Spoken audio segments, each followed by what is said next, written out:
Hello friend, आज की इस क्लास में हम लोग साइंस के 10 ऑब्जेक्टिव क्वेश्चन करने वाले हैं। तो आप लोग क्लास में अंत तक बने रहिएगा और क्लास आपको अच्छा लगेगा तो क्लास को लाइक और शेयर कीजिएगा। तो चलिए आज की इस क्लास को हम स्टार्ट करते हैं।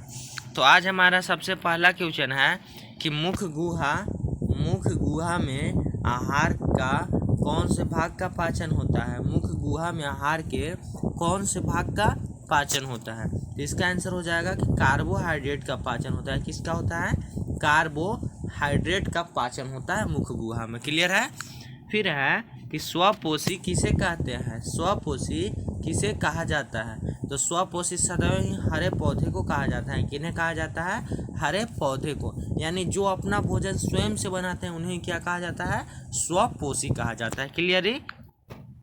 फिर है कि किसकी उपस्थिति के कारण पत्तियों का रंग हरा होता है। किसकी उपस्थिति के कारण पत्तियों का रंग हरा होता है। तो क्लोरोफिल के कारण ही पत्तियों का रंग हरा होता है। और आपको कमेंट करके बताना कि क्लोरोफिल का हिंदी में नाम क्या होता है क्लोरोफिल का। क्लियर है। फिर है कि हाइड्रा में क्या पाया जाता है। हाइड्रा में क्या पाया जाता है? तो हाइड्रा में स्पर्शक पाया जाता है। क्या पाया जाता है? स्पर्शक पाया जाता है। ठीक। फिर है आज का बहुत महत्वपूर्ण प्रश्न कि ग्लूकोज का रासायनिक सूत्र क्या होता है। तो याद रखिएगा ग्लूकोज का रासायनिक सूत्र C6H12O6 होता है। CHO लिखना है और 6 12 अच्छा हो। ठीक है। C6H12O6 होता है। ठीक है। फिर है कि प्रकाश संश्लेषण की क्रिया किनमें होती है। 4 ऑप्शन दिया रहेगा जिसमें आपको आंसर दे रहा है। प्रकाश संश्लेषण की क्रिया किन में होती है। तो प्रकाश संश्लेषण की क्रिया हरे पौधे में होती है। किन में होती है? हरे पौधे में प्रकाश संश्लेषण की क्रिया होती है। और हरे पौधे को ही स्वपोषी कहा जाता है। क्या कहा जाता है? स्वपोषी कहा जाता है। क्लियर है कि अमीबा अपना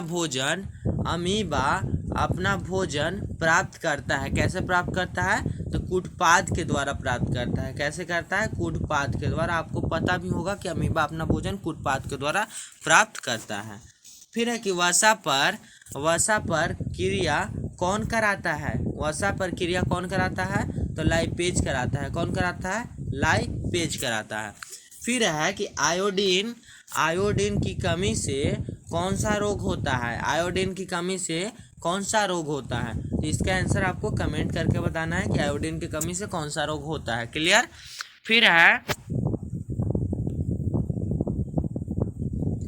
है कि कवक में पोषण की कौन सी विधि पाई जाती है।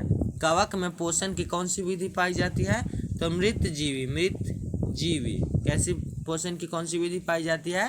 तो मृत जीवी। और अगर हो सके आपसे तो मृत जीवी के बारे में थोड़ा सा कमेंट कर दीजिएगा कि मृत जीवी क्या होता है। फिर आपको अगले क्लास में बताएंगे। ठीक है।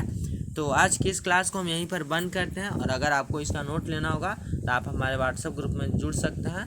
तो तब तक के लिए जय हिंद, जय भारत।